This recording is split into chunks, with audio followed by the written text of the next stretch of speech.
So, hello everyone. Good afternoon and a very warm welcome from Munich.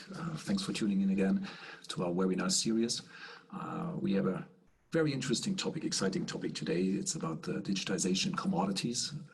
It's about humans versus machines, a topic which is very close to the vision of enmacc about digitizing energy trading.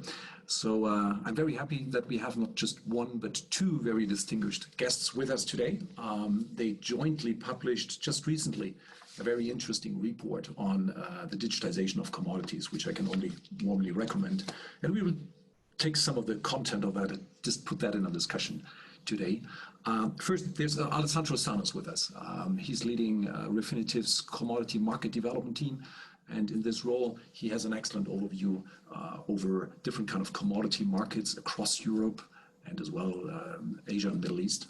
And he helps many of his clients to make more effective use of data and use today's abilities around digital data.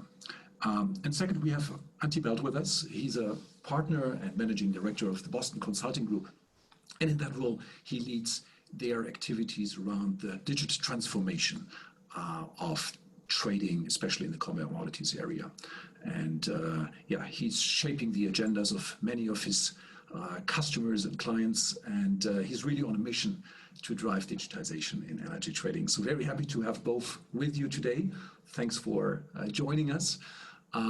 We don't have a long and lengthy presentation today. We are changing a little bit the format for today. We wish to have an active discussion, not just the three of us, but I'm really counting as well on your contributions, your questions explicitly, which you can enter in the Q&A part down there on Zoom. You see that, or you can use as well the chat, but the Q&A works better. And I try to pick them up and get the best possible answers from our guests today. So thanks for joining. I start with Antti now.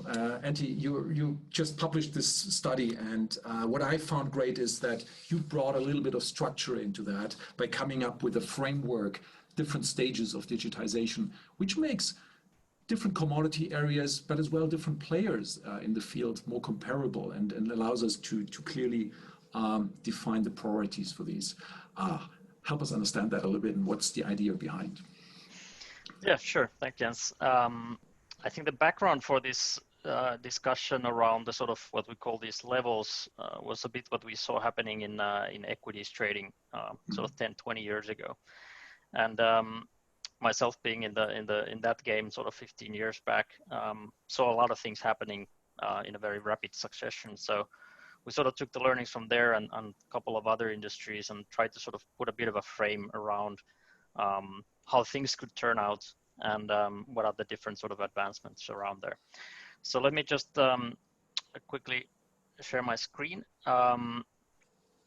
What we sort of defined as the 4 levels, starting from the left-hand side, is first of all, there is a lot to do with basics still when it comes to energy and commodities trading.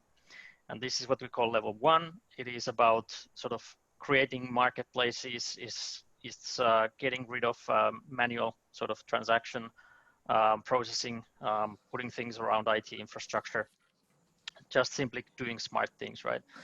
And that's sort of what the sort of mission of enmacc is as well, to sort of get things under control. This is sort of a stage where a lot of the commodities traders are today. They're still struggling to get a lot of the basics in order, rather than getting something very fancy in place, to be honest. The second stage is where you start to automate a lot of things beyond just having platforms, right? So you're starting to execute automatically with computers. You're starting to do a lot of pricing valuation automatically. You have data pipelines coming together. You have infrastructure that you're able to leverage. It is a sort of phase of automation.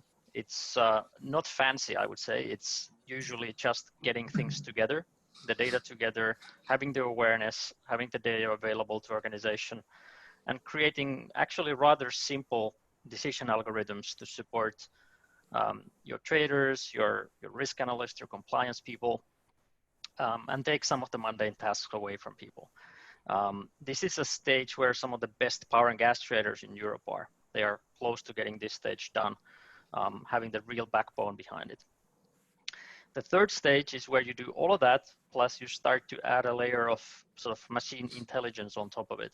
So you start to see more machine learning coming into play. You start to sort of abstract a bit from, following risk on a position level. You start to sort of take a look at your overall portfolio, steer the risk more from a sort of overall perspective rather than, value at risk on a book. And this could be called a sort of quantamental trading model where human and machine are working quite seamlessly together. And this is, a model that some of the hedge funds deploy. For example, Citadel, which is nowadays quite active in commodities trading as well. It's really leveraging of the data to a large extent, but still having human in the center of the mix. And it's only at level 4 where you start to sort of go from human-centric model into computer-centric model, where you have computers making most of the insights, and then the role of human becomes more to support the infrastructure, developing the algorithms, making sure that the data is there, really driving the sort of, I would say, third derivative insight, developing algorithms that develop insights, that develop actions. Yes. And we are seeing that I would say there is no trader in the commodity space that's beyond level 2, really, maybe apart from Citadel, who's nowadays a bit of a commodities trader, and some of the hedge funds. But most of these sort of even the advanced power and gas traders are still at level 2, very close to getting level 2 complete, but vast majority is still in early 2 or even level 1. And if you venture outside of power and gas, oil, minerals, metals, agriculture, I would say most are still at level 1, even though they have fancy applications on machine learning, but they're still struggling to even get information about their supply chain together, or have a very sort of real-time view of their positions or risk valuation. So there's still a lot of room to go. And that's why I most often end up saying to my customers that focus on getting the basics done. Build a car before you try to drive it. Because no matter how,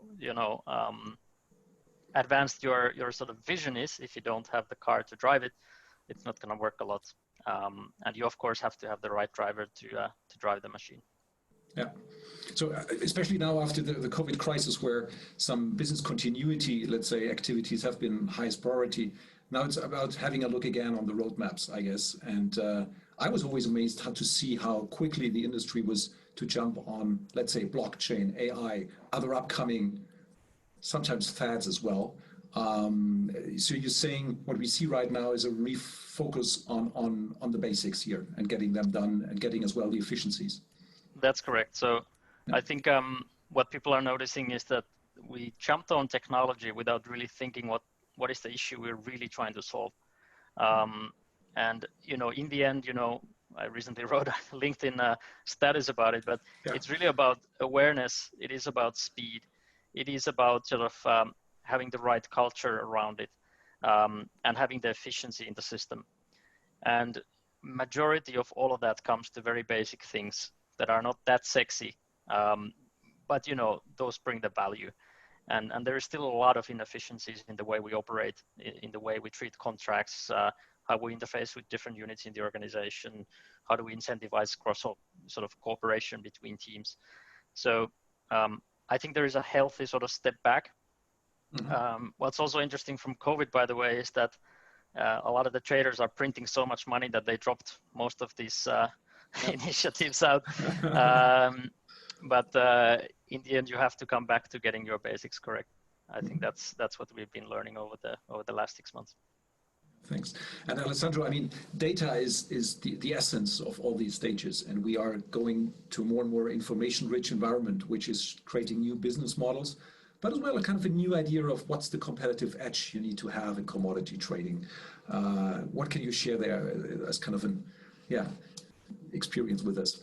Well, when I look at the future, taking this human versus machine narrative that we have in this webinar, I'm not a big fan of dystopian views. In commodities, I do not believe that machines will replace humans. I believe in a future where humans, smart humans, like the people attending this webinar, will be enabled by smarter machines to make better decisions. At Refinitiv, we pride ourselves of being the world's first fintech, but we also believe that the market should move past from the narrative of humans versus machine and rather look at the future of smarter humans enabled by smarter machines. So with this as an introduction, there is a lot of data now, which is out there. And historically, the business models of market participants, they always revolved around a sort of superior access to information.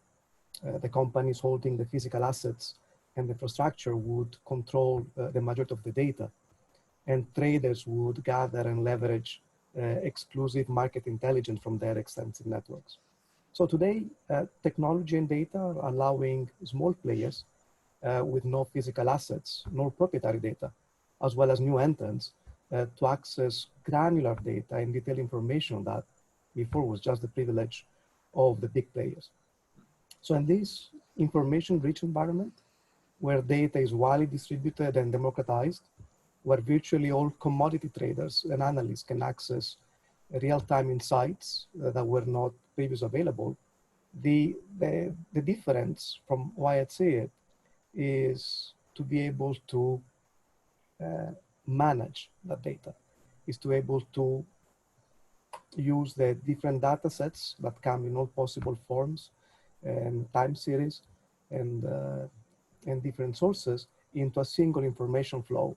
And then you can add all the fancy stuff on top that Antti was mentioning earlier. Yeah. What you say is basically that a broad set of participants in the market have more access, so they can use the data.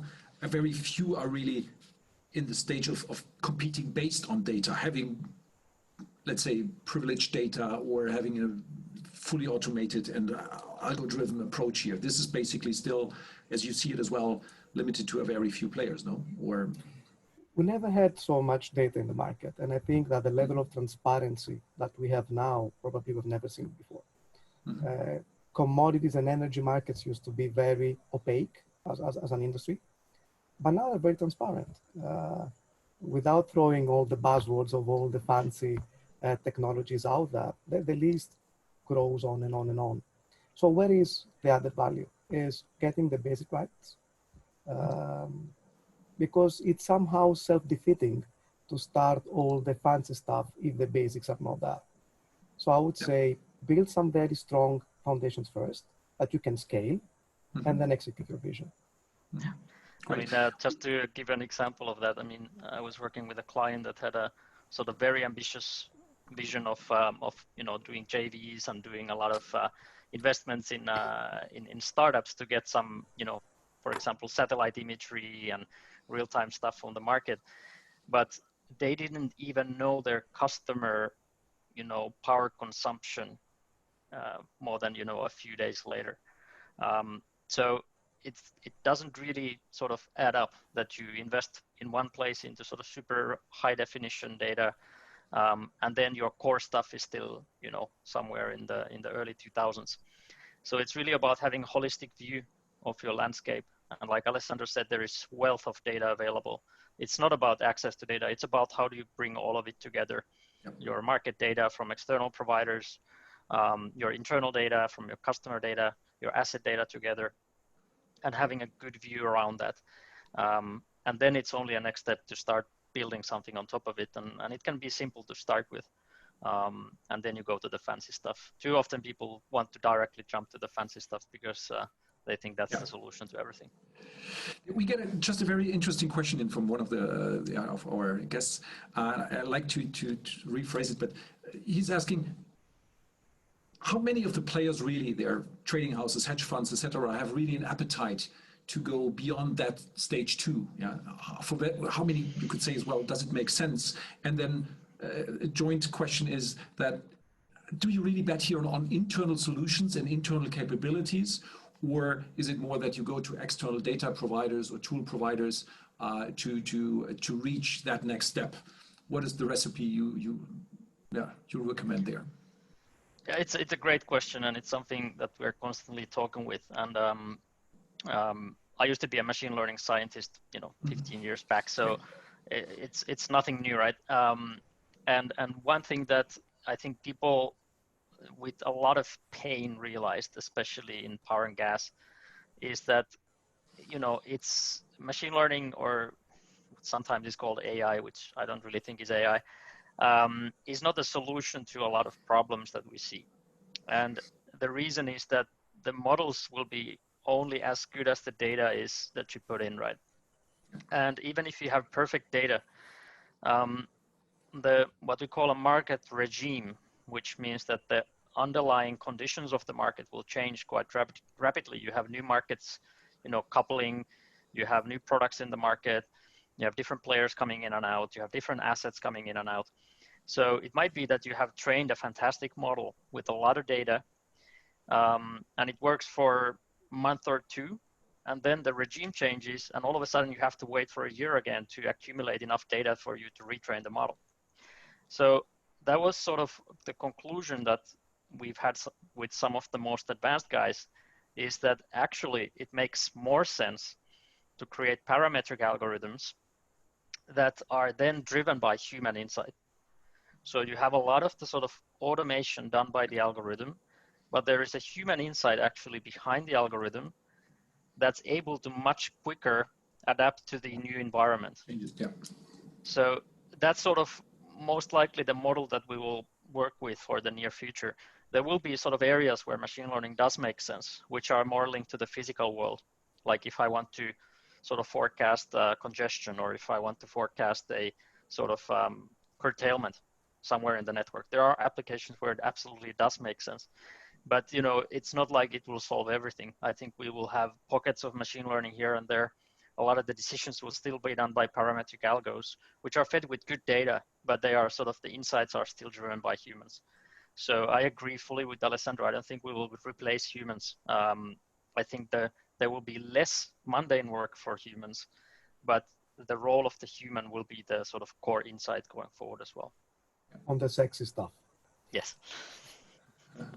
And on the, if I may add, on the Sure. whether to buy or actually develop insight in-house, I think that the decision ultimately should be guided by the broader business strategy.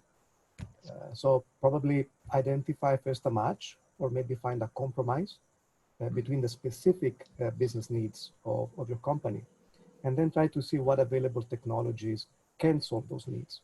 And when I mention available technologies, I refer to those that have successfully moved from concept stage to reality. So they're solid, they can scale fast, and are within budget. So probably at the beginning of the journey, and especially for smaller companies that may lack the resources or the internal know-how, partnering with technology providers able to offer a holistic approach can help generate new insights without incurring the costs associated with complex technology investments. Absolutely, and I think it's exactly like Alessandro, you were saying. So you have to sort of consider which capability are you actually building? So how core is it to your business? And what's the maturity of the technology providers? So let's take trade execution in exchange. There is very few players who are more capable to develop that in-house than what you can buy off the box. So most often, nowadays, absolutely, you should get that off the shelf. Whereas if you are more thinking about sort of portfolio optimization or risk aspects of things, it becomes very specific to you. So then it makes more sense to start thinking about building something yourself, or taking an existing tool and starting to develop it for yourself, for your sort of specific needs. And it's not like, it's either or, make or buy. There are solutions in the middle. For example, that some of the sort of technology guys from hedge funds have set up their own companies to develop frameworks to do sort of automatic trading, where you can take a very flexible framework that provides you with a good starting point that you then develop to your needs. But it gives you a lot of sort of functionality to start with. So it's indeed, where do you want to focus and create the value, which capabilities you want to build, and sort of how mature is the technology underlying. That will sort of guide you in terms of which to buy and which to build, and where do you sort of take the middle ground. We mentioned or touched upon the hedge funds now several times. Now we understood it takes great technology, it takes the right people to do so. A little bit provoking here, can big utilities trading shops compete with as well with the hedge funds? Well, in the future regime, not today, in the but future maybe regime, 5 years to go. That's a great question, and I think of course, what the big utilities have is they have the assets and the markets and the customers, which is something that the hedge funds sort of so far have been lacking. So of course there will be a competitive edge linked to those. It's more when you go to the sort of hardcore trading, the really high frequency stuff, where you start to really struggle to compete in the future. And of course, you could argue that the sort of virtualization of assets will bring all of these worlds sort of together. If you believe in that, then yes, you need to be very careful. And one of the clients that I work with, they struggled to sort of do a bigger change in their digital agenda because they didn't want to mess with their existing business, which are still working very well. So what they did was they actually spun off a sort of almost like an internal hedge fund, where they sort of started building the future system, and they sort of nurtured that in-house, tried different things. They hire very different people, very different data sets, to sort of start building it without messing the old. So in case we have a bigger switch, then you can do it much, much quicker. So, such a greenfield approach. I mean, we just get a question here from one, again, which fits exactly to that. How hard or easy is it for a new commodities company to become, or to get like a citadel, knowing you're building data-driven trading since day one? So if you go for this greenfield approach, how long does it take to get to that level? If you leave all the legacy stuff behind, systems and mindset sometimes. Well, I think it's a dangerous question because everybody, the number will stick to people's minds. They will call you afterwards. Yes, but let's put it like this. It's easier than most people think, because like Alessandro was saying, there is so much data available that didn't used to be available that you can simply buy from the market. That you don't need to have all of these sort of legacy structures and systems and assets and flows to get to the same level of advancement as some of these guys. Of course, if your strategy is more on the customer end, then you have to build the credibility and the system to actually serve them. But if you are more working on the arbitrage trade or asset optimization or sort of pure proprietary trading based on information, I would claim it's not that difficult anymore. And with some of the guys doing some of these internal spin-offs in a matter of one or 2 years into very successful state. Very good.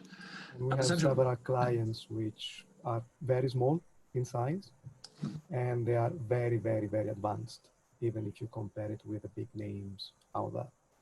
So the entry, the moat around entering this space is really, I would say, it's gone. You can really do good stuff, do a very good business, because data and technologies is there. Yeah. And the second component, the talents. How do you see the talent pool evolving, Alessandro? What does it take as well as an individual trader to compete in such an environment? Yeah, I would say that is evolving really rapidly. And what is emerging is a new generation of traders and analysts who are able to code and interact with data and technology. Truth is that right now there aren't many profiles like this, and there is a lot of competition. So you have commodity trading houses which started competing with financial institutions and hedge funds to hire data scientists and these type of profiles. The other day I met with someone who started her career at CERN, the European Organization of Nuclear Research. And reporting lines are also changing. Now we see that chief information officers, chief data officers, chief technology officers are increasingly reporting directly to the CEO.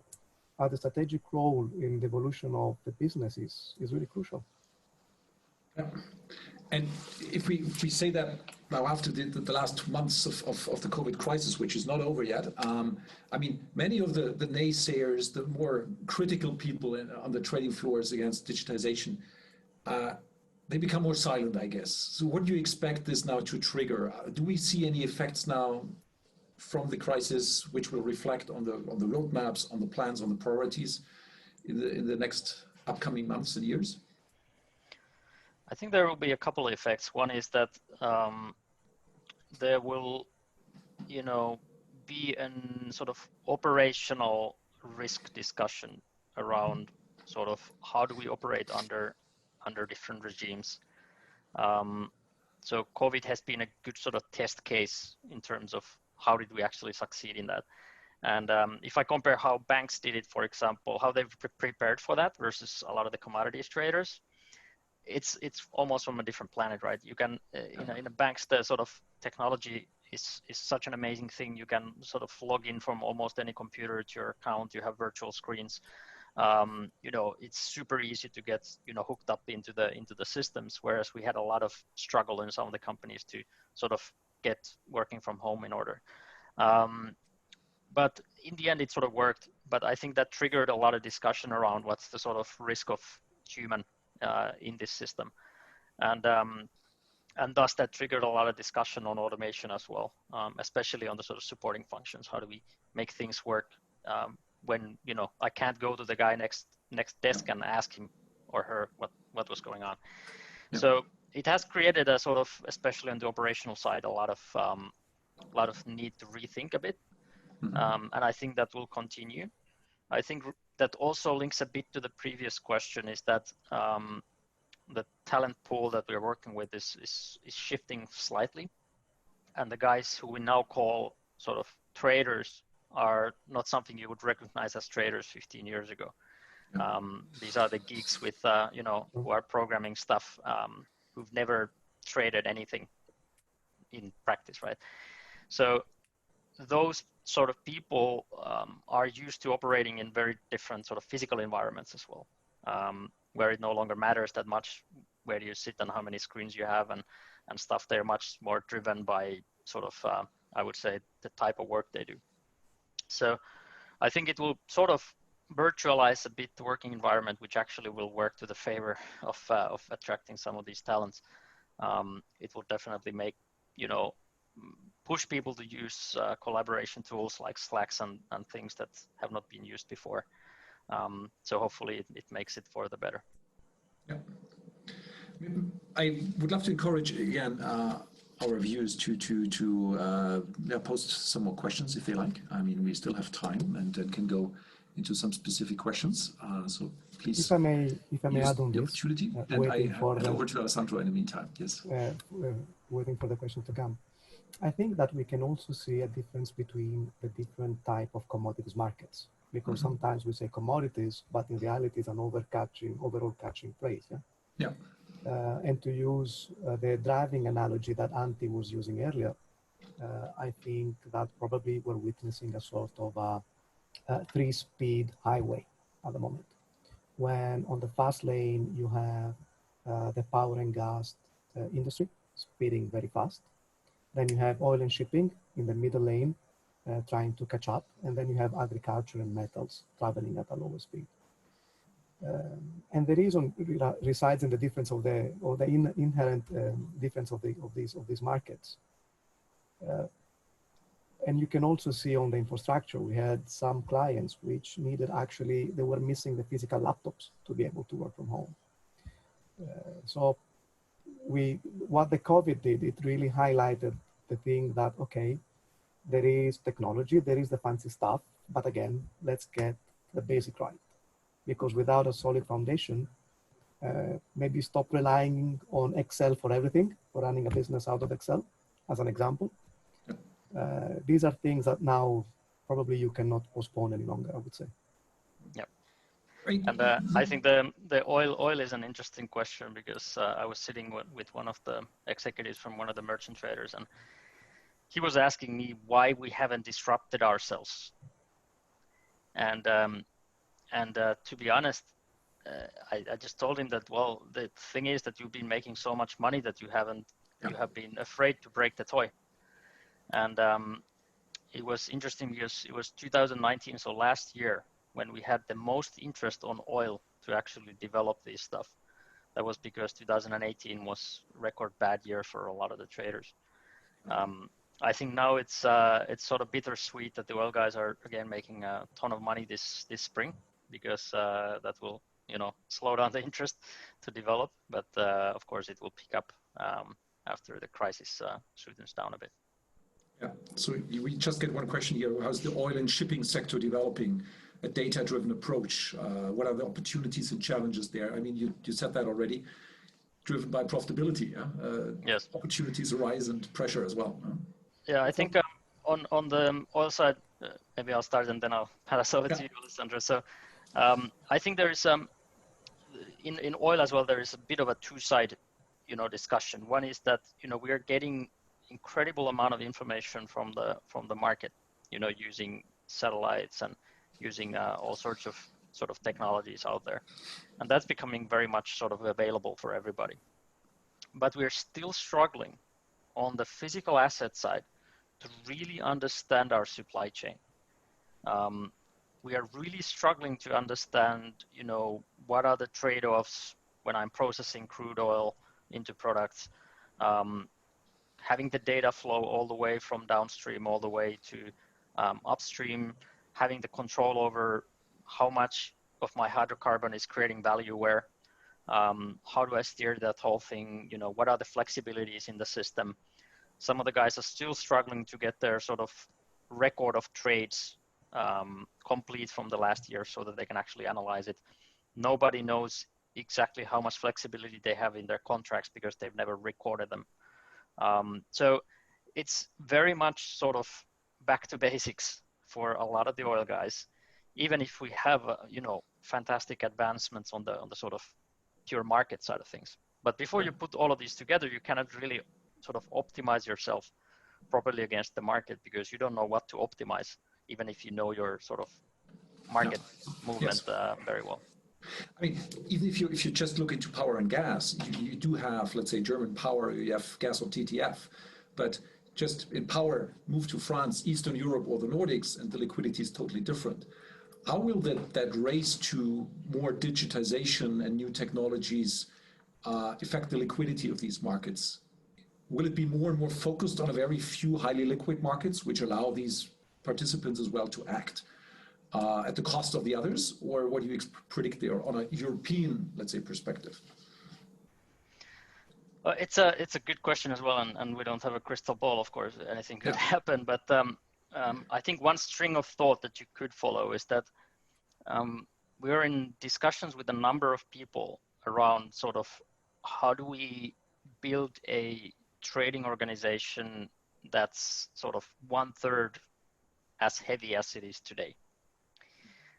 In terms of FTEs, in terms of cost, in terms of how we operate. And what that inherently means is that we have to cut down complexity of how we operate, and we have to increase the level of automation. So that will automatically drive you to, you know, doing a lot of simple trades, and I mean a lot of simple trades in very liquid locations. So if a lot of players are starting to push into that direction, that might mean that we have less, you know, locations to trade, but the liquidity will be concentrated in them. So that might or might not happen, but if the industry is going for efficiency and simplicity, that might be the sort of end state that we operate in. And from my point of view, I would say that ultimately it boils down to margins.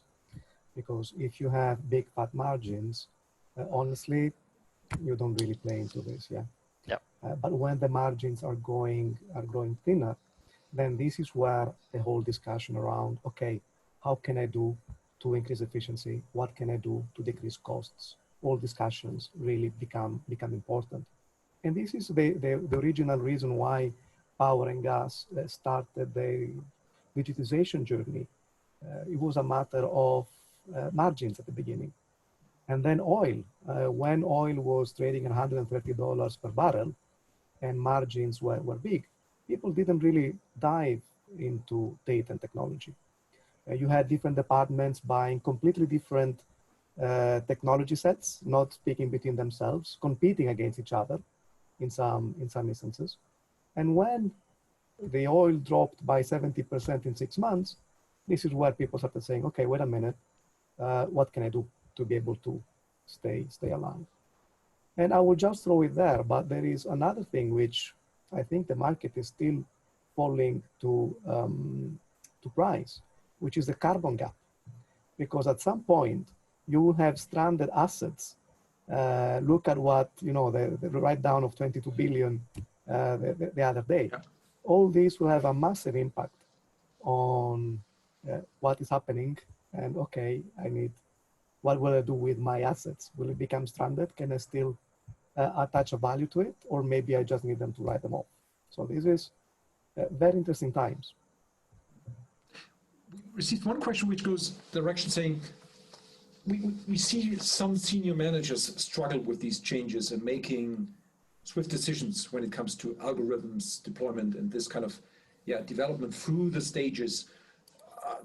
At most of companies, you still have on a C level or a higher management level, you have more of the seasoned traders who made it there.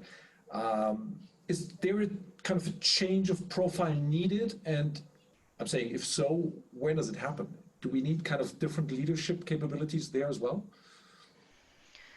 I think, there are some people who are sort of, traders are naturally entrepreneurs, right? I mean, it's typically the sort of profile we're looking for. Yeah. They're not technologists as such. So I've had both good and bad experience of having traders leading these sort of journeys. So if they really get it, and if they really believe in it, they can be fantastic in driving these sort of things because they will find very creative ways to make it work. But if you have some old school sort of traders who want to more protect what they're doing, then it can be less enjoyable experience. I think it oftentimes does make sense to look for some external sort of flavor in the mix. Yeah. I think some of the more advanced guys have been wise enough to get some guys from maybe from the tech companies or even better from hedge funds who've done some of this stuff and put them in senior positions to actually shake things up a bit. And one of the evergreen topics, for example, is the way we use ETRM in the industry. I think it's become completely sort of shocking for blocking everything we want to do on a very sort of short term. And people are sort of finding crazy ways to get around the limitations. Whereas sort of there can be a very different way of thinking about it where you strip ETRM into pieces and really reorganize the whole thing. So sometimes you need a bit of this external shock to actually wake things up. We try to do it as a job, but of course it's very beneficial to have somebody in the organization to drive that as well. But it's not to say that having a trader leading this is necessarily it's not going to work. I think traders naturally are quite entrepreneurial and quite technical, so they are able to do it if the sort of mindset is correct. Mm-hmm. Absolutely. Yes. If I may add on this, what I think it's really important is for those traders is basically to really have a strong support and commitment for senior leadership, because otherwise any discussion around digital will inevitably get stuck somewhere. So getting strong support and commitment for senior leadership, I think it's really key. And also probably, I think it's important to, from my experience, what I've seen as a success are those companies who are able to continuously anticipate rather than having a series of disjoint and distinct processes and projects here and there. So really have a strong vision and a willingness to experiment as well, which I think it's key. Just a quick question we got here to add on that. I mean, digitization is very much about efficiency in many cases, and so it's as well about some people protecting their jobs or their team's job in there. Do we have still these discussions and struggles within the client, within your client base, Antti? Or is that, are we beyond this point? No. No, I think there will always be the discussion, and people are always afraid of change, right? From agricultural revolution to industrial revolution to service revolution, people have always been afraid of losing their job over a machine. I think the way to turn it around actually is that what we're trying to do is to increase the productivity of the human. Mm-hmm. And what that means typically is that we will make their job much more interesting, right? And that's sort of the way to spin it. So we've been working with some of the power asset traders, for example, to sort of automate a lot of their asset dispatching and asset optimization functions. And some people are like, okay, well, will the machine replace me then? And the answer is no. The machine will just do the tedious sort of operational tasks. Yep. And your job is to really think a bit more strategically, how do we want to run the asset, and sort of develop the whole concept around it, which is much more interesting than just to look at your sort of short-term operational things. It might be that we need less jobs to do that one particular thing, but we will have a wealth of new positions created on the ecosystem around it. So I think the sort of, there will always be fear. And, people's titles will change and their sort of job description will change. Things will get much more interesting. And when people get that, then I think they will get a bit more excited. Absolutely, yeah. I can fully understand that. We have one interesting question which I would like to put on the table as well. So Paola, she's asking specifically for intraday trading, how relevant is digitization when the window of opportunity to make money, at the end it's about making money, is so narrow and requires real-time data and action? So if we all go through these stages, let's simplify it, yeah? Do we make money at the end? And who's making money? Yeah. Yeah, it's a race. No? It's sort of a race. I think the best analogy for me is the high frequency trading. There was a tremendous race in the high frequency trading back in the days. People were buying property next to the exchange just to get closer to the mainframe, right? Latency. Yes, latency. And then when the exchange started selling space within their sort of in their premise, people started competing who in the floor gets closer to the mainframe so that they would have shorter sort of distance physically.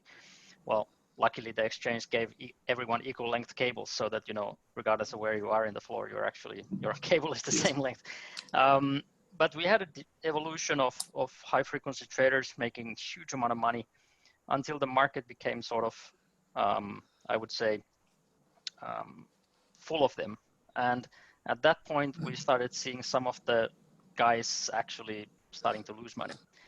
And but in the end, you still have people who are making money because you will end up with a couple of guys. The same thing is happening in systematic funds. I think in 2018 and 19, there were 2 systematic funds who made 50% of the whole profit pool. And if you are not in the top 20, you're not making any money. So it sort of becomes a skewed market where if you are not one of the best, you're not making any money. And I think that's sort of, we run a benchmark on European power and gas trading every couple of years, and we're starting to see that squeeze. So if you are sort of middle of the pack, you mightn't be making any money. You actually have to be one of the best to make money in the short-term game. And that's probably how it's going to lay out. Yeah. And but probably, still, if I may just add, and going back to the people focusing really on the interesting stuff, which I think it's really important. When I speak to CTOs, they often tell me that their analysts spend 80 or 90% of their time just doing all the crunching of the data, normalizing the stuff, mapping, and all the very tedious work that they are doing. So imagine if they could focus that time in bringing insights. So this is why I think that data management, it is one of the areas that can bring some additional margins back into the companies. Give it to us, we do the heavy lifting, and concentrate your time in doing the interesting stuff rather than the mundane things. Mm-hmm. Makes totally sense. I'm looking again into the questions which we are receiving here. I think we cannot reply to all of them, but I think a nice question, we need to touch that. What is in this race the role of artificial intelligence? And is it I started with saying, it's more fat and nice to have, but there is definitely a role in there. And so how do you see that and describe that, or are you both of you? Well, I mean, I must say I'm a bit allergic to the whole word artificial intelligence. Yeah. Because for me, intelligence is sort of able to abstract things from what you see, right? If you show a picture of giraffe to a 5-year-old, they know exactly that it's a giraffe, right? But you have to sort of show 20,000 pictures of giraffe to a computer for it to learn that it's a giraffe. And even then you can fool the computer by changing a couple of pictures here and there. So it's not really intelligence what we have currently. It's more sort of fancy statistics, if you ask me. What is the role of that? Well, I think we touched upon it a bit before. I think in anything where the regime is changing very dramatically, very quickly, you have to be very careful on when you use these models, because you are using your data, but the data is not stable. It's actually the world around the data is changing, so you need to sort of be aware of that. And that's where the sort of human part comes into play, that if you deploy some of this machine learning stuff, you really need to have somebody who is understanding what the machine is doing. And the more complicated machine learning you're doing, the less obvious it is what the machine is doing. So it also becomes a big compliance issue for a lot of the players, that if you want to do some trade decisions based on machine learning, you can't actually explain what it's doing.